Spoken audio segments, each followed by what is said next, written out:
السلام علیکم ورحمۃ اللہ وبرکاتہ۔ تو دوستو بزرگوں،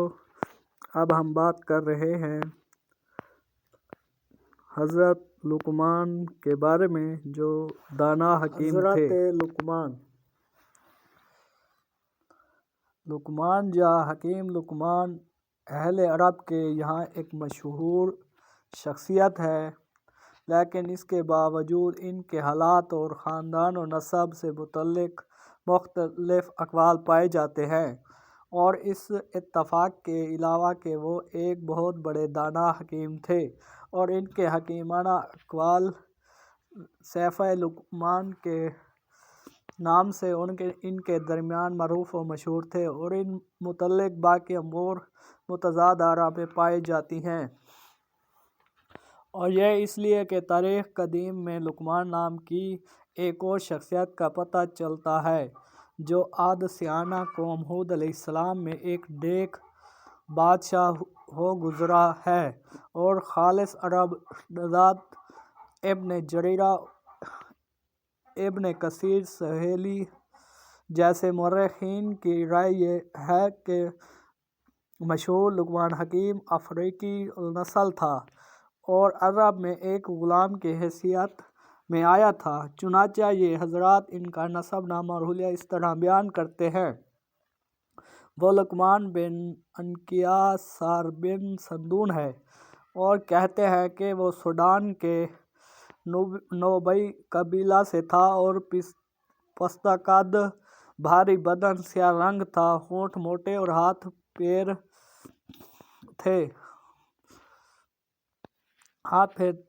تھے، مگر نہایت نیک، عابد اور زاہد، صاحب حکمت اور دانا تھا۔ اللہ تعالیٰ نے اس کو حکمت سے حصہ وافر عطا فرمایا تھا، اور بعض بھی یہ کہتے ہیں کہ حضرت داؤد علیہ السلام کے زمانہ میں عہدۂ قضا پر مامور ہو گیا تھا۔ حضرت ابن عباس رضی اللہ تعالیٰ عنہ سے منقول ہے، فرماتے تھے کہ لقمان حبشی غلام تھا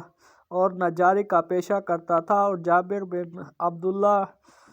فرماتے ہیں کہ لقمان پستہ قد، موٹے ہونٹ والے نوبہ کے قبیلے سے تھا،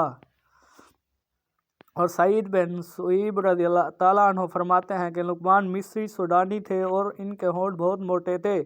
اللہ تعالیٰ نے ان کو اگرچہ نبوت نہیں عطا کی، مگر حکمت و دانائی سے حصہ وافر عطا فرمایا تھا۔ عبداللہ بن حنظلہ کہتے ہیں کہ ایک مرتبہ ایک حبشی سعید بن مسیب کے پاس آ نکلا اور کچھ سوال کیا۔ انہوں نے فرمایا، تو اس بات سے دل گیر نہ ہو کہ کالا حبشی ہے، اس لیے کہ سوڈانیوں میں 3 آدمی دنیا کے بہترین انسان ہوئے: بلال رضی اللہ تعالیٰ عنہ، عمر رضی اللہ تعالیٰ عنہ کا غلام مجمع، اور لقمان حکیم سوڈانی جو نوبی تھے، اور ان کے لب بہت موٹے اور بھدے تھے۔ اور مشہور مورخ اور صاحب مغازی محمد بن اسحاق کہتے ہیں، لقمان حکیم عرب کے مشہور قبیلہ سے عاد یعنی عرب بائندہ کی نسل سے تھے، اور غلام نہ تھے بلکہ بادشاہ تھے۔ وہب بن منبع کہتے ہیں کہ جب شداد بن عاد کا